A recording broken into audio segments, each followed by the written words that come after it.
Kualitas Ekonomi Indonesia, Badan Kependudukan dan Keluarga Berencana atau BKKBN kembali gencar mensosialisasikan program KB, salah satunya dengan menggelar temu nasional di Jakarta Convention Center. BKKBN menggelar acara temu nasional di Jakarta Convention Center JCC. Acara ini merupakan salah satu bentuk sosialisasi program Keluarga Berencana atau KB. Program KB dinilai menjadi salah satu cara untuk meningkatkan kualitas hidup tiap individu di setiap keluarga, sekaligus untuk mengendalikan laju pertumbuhan penduduk dan meningkatkan kualitas ekonomi Indonesia. Sumber kemajuan bangsa itu satu yang paling utama, yaitu kualitas sumber daya manusia. Kuncinya apa? Pendidikan, kesehatan, dan derajat kesehatan anak-anak kita adalah keberhasilan di bidang keluarga berencana. Acara bertaraf internasional yang baru pertama kali diadakan di Indonesia ini dihadiri 1.500 undangan, termasuk diantaranya sejumlah tokoh nasional dan 33 orang bidan terbaik dari seluruh Indonesia. Mengingat negara kita memang terpisah-pisah oleh sekian ribu pulau, sehingga memerlukan penanganan secara khusus. Meskipun sudah ada jam persal, saya berharap kepada teman-teman dari jajaran Kementerian Kesehatan dan BKKBN bisa ke depan mampu menurunkan, mendekati angka-angka sebagaimana target kita. Kurangnya pemahaman dan semakin menyusutnya petugas pelayanan KB di masyarakat menjadi salah satu faktor melemahnya program Keluarga Berencana atau KB. Semua keluarga itu ingin mempunyai anak yang berkualitas. Salah satu caranya adalah dengan mengelola jumlah anak dalam keluarga. Sehingga keluarga-keluarga muda yang menentukan berapa jumlah anak yang ingin mereka miliki, itu bisa terbantu untuk memilih metode kontrasepsi apa, kapan, berapa lama dia menjarangkan anaknya, sehingga norma keluarga kecil, bahagia dan sejahtera bisa diperoleh oleh semua keluarga di Indonesia. Namun saat ini, BKKBN kembali gencar melakukan sosialisasi dengan berbagai cara, seperti lewat media cetak maupun elektronik. Acara yang digelar selama 2 hari, 25 dan 26 September ini, sekaligus memperingati Hari Kontrasepsi Sedunia, yakni sebagai tonggak untuk menekan laju pertumbuhan penduduk di dunia. Finda Hayu, Rifan Yuestono melaporkan untuk NET. 2 anak cukup. Nah, apa kira-kira pendapat masyarakat mengenai program Keluarga Berencana ini? Kita simak berikut ini.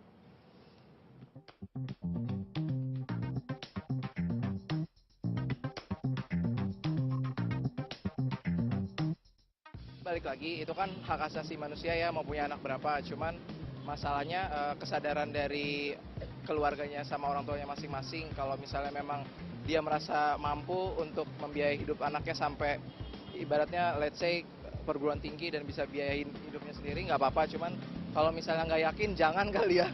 Lebih penyuluhannya bukan ke anak duanya ya, tapi ke bagaimana caranya setiap keluarga itu mampu mengukur kemampuan mereka masing-masing. Untuk keluarga yang memang dia sudah mampu gitu ya, 2 anak itu justru mereka bilang ya kenapa tidak gitu ketika saya bisa memilih lebih. Jujur belum, rasanya sih masih ada pendapat yang mengatakan bahwa ya udahlah, kenapa harus ditahan sih, kenapa cuma dibatasin 2, kenapa? Kalau menurut pribadi sendiri sih setuju banget ya, karena mengurangi pertumbuhan penduduk juga sekarang kan udah padat banget, apalagi Jakarta. Itu menurut saya setuju banget kalau digalakan, apalagi digalakan dengan adanya 2 anak lebih baik itu. Kalau saya sih sering lihat spanduk-spanduknya yang KB, terus apa segala macam, 2 anak lebih baik segala macam. Cuman susah sih kalau misalnya itu nggak ada kesadaran dari diri sendiri. Cuman kalau misalnya dari pemerintahnya, kalau spanduk sih udah gede-gede banget ya, udah cukup lah kalau menurut saya. Mungkin di kota-kota besar aja kali ya, di pinggir-pinggir kota masih belum. Gaungnya agak berkurang, karena saya dulu dengar zaman saya SD ada kampanye 2 anak, tapi sekarang sih rasanya udah nggak pernah dengar kampanye itu lagi ya. Kalau kampanyenya mungkin kan selama ini BKKBN hanya lewat iklan-iklan di TV atau mungkin lewat spanduk-spanduk kayak gitu ya. Mungkin memang ya beberapa sudah lewat ke kayak posyandu gitu ya.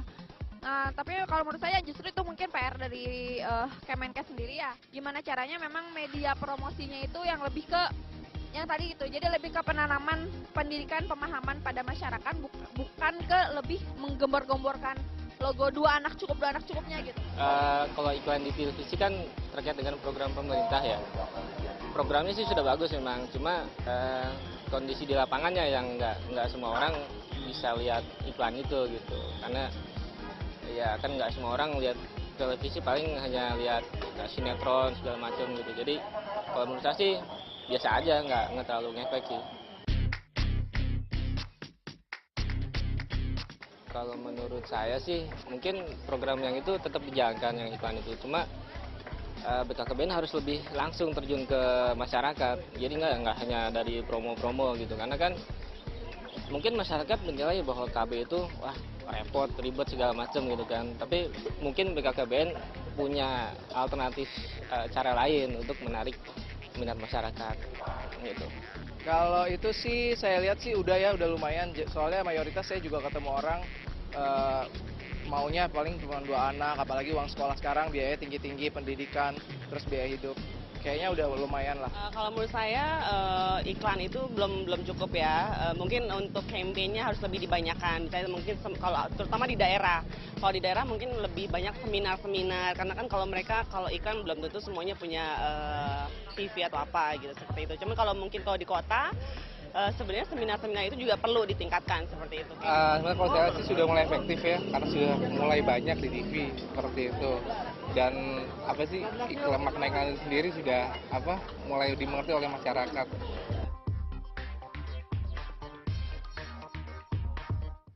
Untuk membahas mengenai topik ini, di studio telah hadir Bapak Dr. Julianto Wicaksono yang merupakan Deputi Keluarga Berencana dan juga Kesehatan Reproduksi. Selamat pagi, Dokter. Selamat pagi, Mbak Marisa, Mas Adrian. Dokter, ini ada data yang menarik kan, kemarin itu kan Hari Kontrasepsi Sedunia gitu ya. Ternyata dinamika laju pertumbuhan penduduk Indonesia di sini itu setiap tahun mencapai 1,49%. Artinya apa sih, Dokter, ini sebetulnya? Ya, jadi artinya setiap tahun penduduk Indonesia itu bertambah 1,4%. Ya, jumlahnya sangat besar, jadi hampir sekitar 4 juta penduduk atau 3,5 juta penduduk itu bertambah di Indonesia setiap tahun. Artinya sama dengan satu negara Singapura lahir setiap tahun di Indonesia. Iya, Singapura penduduknya cuma 3,5 juta. Kita tambah 3,5 juta per tahun, bayangkan. Kenapa mengkhawatirkan? Berapa negara harus menyiapkan pembiayaan untuk mereka? Pembiayaan dari mulai kehamilannya sampai melahirkannya sampai sekolah, nanti menyiapkan mereka bekerja dan sebagainya, itu kan butuh biaya negara yang besar untuk itu. Tapi kan pertumbuhan penduduk sesuatu yang tidak bisa kita hindari. Berapa sebenarnya target dari pemerintah sendiri sih, Pak? Ya, sebetulnya kita merencanakan tahun 90-an ya, bahwa kita itu di tahun sekarang ini idealnya mempunyai laju pertumbuhan penduduk sekitar 1,2%. 1,2 berarti kurang kita kelebihan 3 jutaan ya? 0,3% lah. Oke, nah tadi kan Bapak sudah mengatakan, oke, dampaknya ya nanti berarti negara harus membiayai hidup 4 juta orang ini yang lahir setiap tahun. Kemudian ada dampak lain apa lagi selain itu? Dampak yang lain sebetulnya dengan bertambahnya laju pertumbuhan penduduk yang paling jelas itu, keluarga itu mempunyai risiko kehilangan ibu karena kematian kehamilan. Dan ini yang menjadi concern kita dari hasil survei yang makanya kita kemarin ketemu nasional. Karena memang walaupun memang masih diperdebatkan mengenai metodologinya, tetapi angka yang ada itu menunjukkan memang ada tren peningkatan angka kematian ibu karena memang jumlahnya bertambah sekarang yang hamil. Apa penyebabnya? Karena kehamilan, karena memang karena kan ada tiga terlambat ya, terlambat mencari pertolongan, terlambat tenaga kesehatan untuk datang, terlambat untuk mengambil keputusan dari keluarga untuk melakukan pertolongan di tempat yang layak untuk bisa bersalin gitu. Nah, 3 terlambat ini kemudian diatasi pemerintah, memang sudah bagus ya, kita dari tahun 2010 itu mengencarkan program jam bersal. Ya, tujuannya untuk menyelamatkan ibu-ibu hamil itu biar nggak ada 3T tadi, itu bisa tertolong. Ya, tapi memang masih sedikit dimanfaatkan oleh masyarakat kita. Ya, sekarang baru sekitar 30-40% masyarakat ibu hamil di seluruh pedesaan Indonesia itu memanfaatkan program ini. Nah, kalau untuk program KB sendiri sepanjang program ini sudah berjalan, bagaimana sih antusiasme dari warga masyarakat Indonesia sendiri, Pak? Ya, kita sukses dalam program KB kita itu tahun 70-an sampai akhir tahun 90-an ya. Menurunkan indikatornya itu, berhasilnya itu kita berhasil menurunkan jumlah anak dalam keluarga yang tadinya tahun 70-an itu 5 sampai 6 orang, 5,6 menjadi 2,8 pada tahun 2000-an. Tetapi dalam 10 tahun terakhir ini angkanya stagnan di 2,6. Jadi satu keluarga rata-rata punya 2 sampai 3 anak, 2,6. Target kita sebetulnya di tahun 2015 itu untuk mencapai target pembangunan jangka panjang penduduk sejahtera itu mestinya 2,1 anak. Satu keluarga punya rata-rata hanya 2 anak itu. Lalu apa yang akan BKKBN lakukan untuk menekan jumlah kelahiran anak di Indonesia, Pak? Ya, pertama memang memberikan pendidikan pada masyarakat ya. Apa makna daripada keluarga kecil, keluarga bahagia dan sejahtera itu harus mereka memahami itu ya. Menanamkan mindset apa penting, apa manfaatnya punya 2 anak dibandingkan punya 3 anak. Apa manfaat, apa lebih baiknya punya 1 anak dibandingkan dengan 2 anak. Ya, jadi 2 itu yang paling ideal ya dari berbagai aspek. Apakah itu scientific, sosial dan sebagainya. Itu yang paling baik. Nah, itu yang harus kita lakukan. Dan yang ketiga tentu kita harus menyebarluaskan atau mempermudah akses masyarakat untuk mendapatkan pelayanan KB-nya itu. Nah, penyuluhan ini sudah dilakukan secara berkala dan juga intensif yang cukup tinggi. Namun sepertinya dalam kurun 10 atau 13 tahun terakhir ini belum memberikan satu hasil yang signifikan. Kira-kira kesulitannya di mana sih, Dok? Kita kalau dilihat dari jumlah tadi, menaikkan jumlah ya, jumlah masyarakat pengguna KB kita cukup besar sekarang 29 juta dari saat ini sekitar 64 juta pasangan usia subur. Ya, target kita punya sekitar 34 juta, ya 34 juta pasangan usia subur atau sekitar 64%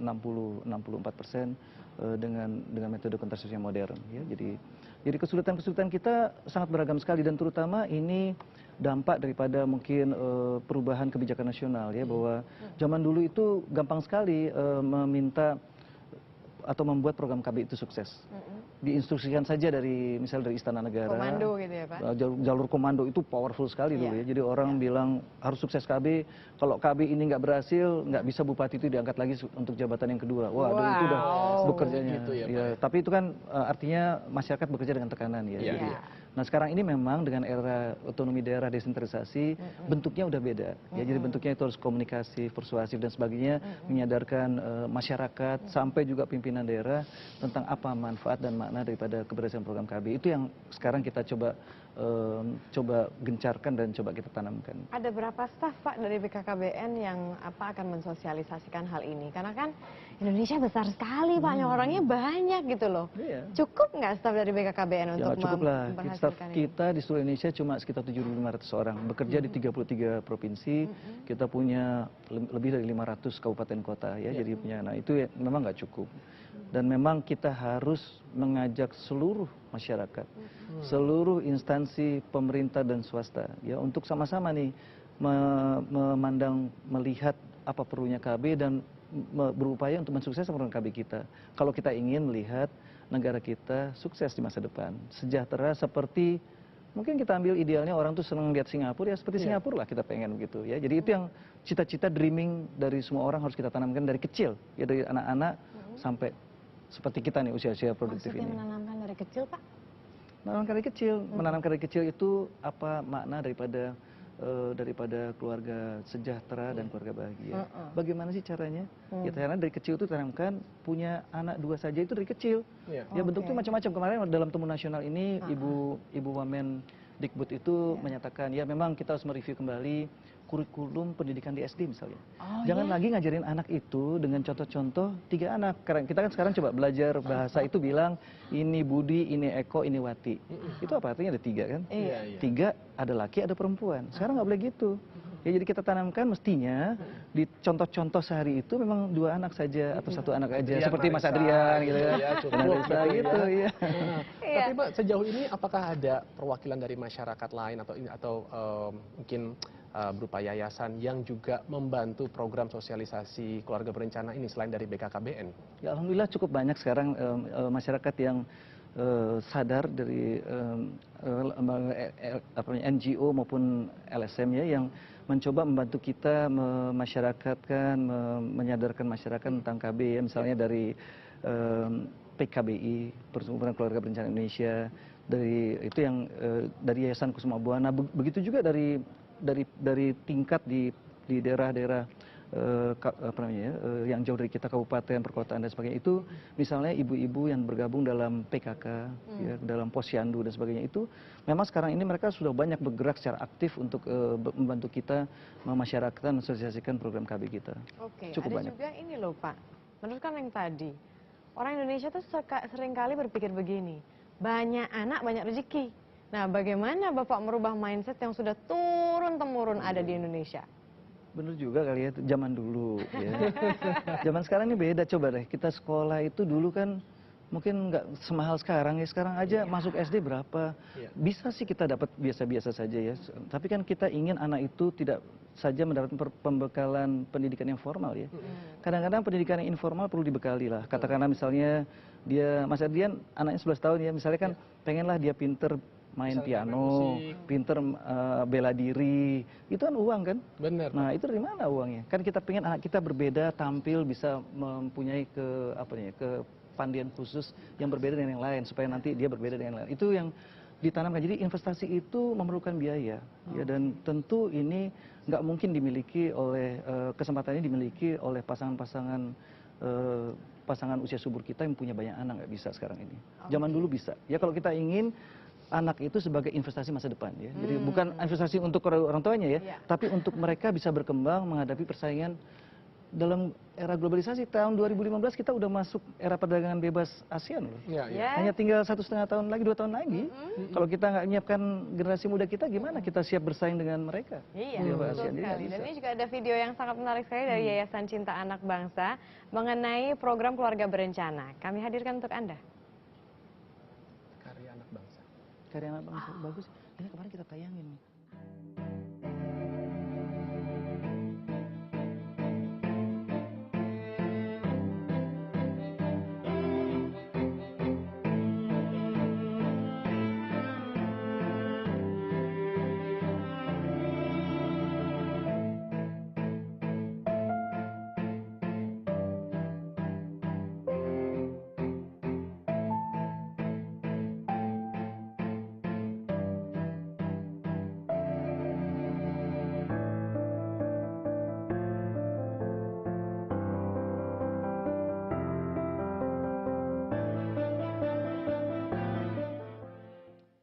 Itu dia salah satu dampak ketika program keluarga berencana tidak berjalan. Makanya sekarang digalakkan kembali program KB 2 anak itu cukup untuk keluarga.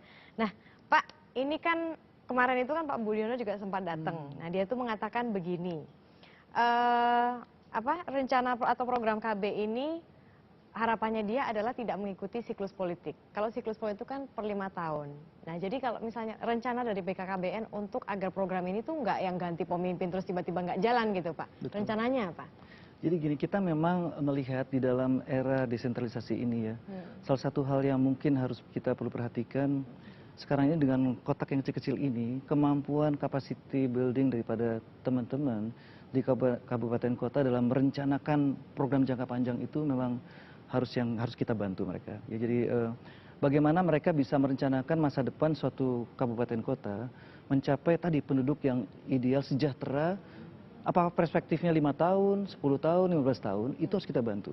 Ya nggak mungkin satu kesempatan meraih kesejahteraan ini diraih dalam jangka waktu yang pendek, nggak mungkin. Ya, dan kita lihat sekarang kalau dalam dalam masa jabatan politis seseorang itu kan sekarang paling 4-5 tahun.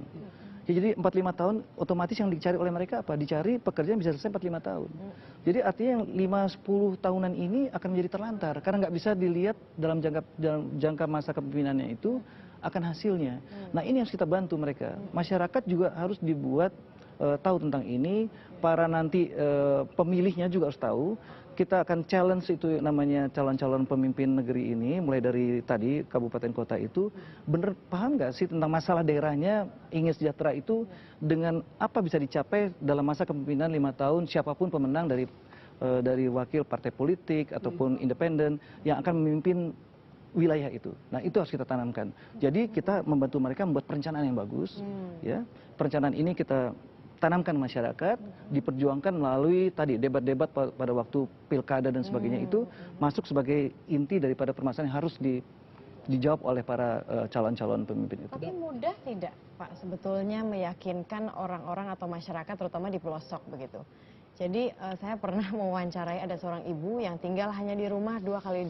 Itu sebuah petak, anaknya 6 dok. Bagaimana dokter bisa meyakinkan, misalnya saya nih, saya ibu itu. Bagaimana dokter bisa meyakinkan bahwa 2 anak itu sebenarnya bagus. Apalagi mereka berpikirnya begini dokter. Ya saya dengan kondisi seperti ini, saya miskin, anak saya juga nggak bakalan sekolah. Kalau bisa anak saya kirim keluar untuk kerja secara cepat ya sudah gitu. Makin banyak anak saya, makin banyak istilahnya pekerja untuk saya, untuk keluarga kita, makin baik. Nah, bagaimana dokter meyakinkan itu? Ya, jadi ini kan adalah ilmu. Jadi ini kan adalah semacam apa ya, penyuluhan ini kan cara kita berkomunikasi. Ya, berkomunikasi itu sebetulnya adalah upaya kita untuk melakukan perubahan perilaku. Ya, bagaimana komunikasi itu berhasil merubah perilaku orang untuk bisa memahami sesuatu yang mempunyai arti bagi dia. Ya katakan tadi kalau ibu ini anaknya sudah 6, ya tentu kita nggak bisa merubah lagi jadi anak 2 kan nggak bisa ya. Tapi dia menyadari sebetulnya ya, dengan apa dia bisa mendidik anak yang 6 ini menjadi sesuatu yang bermanfaat. Pemerintah juga pasti akan memberikan bantuan, tapi tentu nggak bisa sebanyak kalau anak itu 1 atau 2 begitu ya. Dan dia harus tahu kemampuan keluarga ber-8 dengan bapak ibunya ber-6 ini tentu tidak akan bisa mencapai titik maksimal kemampuan seorang anak itu bisa berprestasi di masa depan. Ya ini harus disadari oleh ibu itu ya. Tapi tentu kita harus bantu mereka. Ya kita harus bantu mereka supaya anak ini juga nggak jadi anak terlantar, anak miskin dan sebagainya itu. Jadi itu yang kita harus lakukan. Jadi cara komunikasinya ya pendekatannya macam-macam. Komunikasi ini nggak bisa dengan sekali dibicarakan langsung masuk ya. Pendekatannya sangat spesifik. Harus memperhatikan kultur budaya.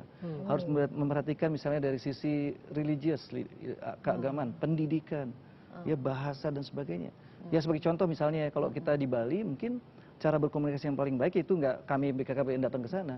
Kita memanfaatkan misalnya sistem subak kayak gitu misalnya. Ya kalau kita datang ke daerah muslim yang kuat, ya kita mendekati pemimpin agama di daerah tersebut. Religious leader itu kita berdayakan sebagai media komunikator yang bagus karena mereka biasanya lebih menurut dan lebih mau menerima nasihat daripada orang-orang yang berpengaruh di situ. Jadi itu kita manfaatkan channel-channel itu. Tapi ada juga nih yang satu tadi berkaitan dengan masalah religius nih Mar. Ada juga pendapat di masyarakat bahwa penggunaan alat kontrasepsi ini masih juga ada yang menganggap ini bertentangan gitu loh. Nah itu gimana tuh cara menanggapinya itu? Ya, betul. Ya kita juga mempunyai ini ya. Memang KB itu berhasil di Indonesia itu sebetulnya karena jasa daripada pemimpin agama kita ya. Jadi waktu itu kalau nggak salah banyak ya. Jadi yang senior salah satunya ketua MUI kita Pak Kiai Sahal itu dulu itu juga salah satu pemimpin yang berbeda pandangannya tentang bagaimana manfaat KB untuk umatnya. Yang pada waktu itu dipertentangkan, ya nggak boleh. Ini kan katanya ini akan menghambat proses yang natural, yang alami dari seorang, karena nggak alami lah gitu. Kan ini kan rezeki Tuhan, kenapa? Tapi beliau berpandangan kuat, bisa melihat ke depan apa maksud KB, dan beliau berjuang gigi dengan para pemimpin agama muslim yang lain itu pada waktu itu. Dan betul sekarang bisa dilihat Indonesia ini sekarang dalam 43 tahun perjalanan KB, kita sudah menyelamatkan Indonesia dari kelahiran berapa coba? 100 juta orang yang mestinya bisa lahir kalau nggak ada KB. Jadi kita menyelamatkan, sudah berkurang penduduk kita, berhemat 100 juta loh. Bayangin kalau nggak penduduk kita sekarang ini hampir 350 juta. Tentu nggak bisa kayak gini lagi ya, kita nggak punya studio sebesar ini mungkin ya, karena mungkin tingkat pendapatan kita masih lebih rendah sekarang, ya, jadi per kapitanya. Jadi ini manfaat KB, kita menyelamatkan Indonesia dari kehadiran 100 juta orang. Mungkin himbauan kali dok kepada masyarakat yang menyaksikan Indonesia Morning Show. Ya, pemirsa, jadi memang kita lihat bahwa mau tidak mau KB harus menjadi salah satu alternatif pilihan hidup, gaya hidup kita apabila kita ingin memang melihat keluarga kita, nanti anak-anak kita, generasi kita ke depan ini mempunyai kesejahteraan yang jauh lebih bagus dari kita sekarang ini. Ya, dan mau tidak mau memang KB itu sukses, indikatornya adalah kebahagiaan keluarga, dan kebahagiaan kesejahteraan keluarga dan tentunya kesejahteraan dari masyarakat dan bangsa kita. Jadi itu mungkin tujuan atau makna daripada suksesnya program KB kita. Baik, terima kasih banyak Dr. Julianto. Semoga programnya berhasil gitu ya, karena kalau misalnya melihat dampaknya seperti itu, wah, ya memang harus dikontrol begitu jumlahnya. Ya, betul sekali. Thank you. Terima kasih dok, dan selamat beraktivitas untuk lanjut hari ini ya. Terima kasih semua. Ya, tentunya kita masih memiliki informasi menarik lainnya yang hadir setelah satu ini. Indonesia Morning Show akan segera kembali.